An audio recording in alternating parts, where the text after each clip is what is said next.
I was looking forward dito sa araw na to. And the fact na gagawin na namin, yung present na namin sa inyo, yung pinag-ilapan namin, it really excited me for the day.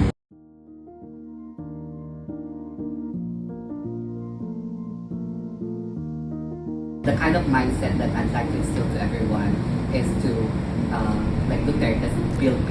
In our case, it's grow. Kaya yun yung personal motto ko, I invest in people. Siya po yung nag-inspire sa akin para i-pursue yung course na yun.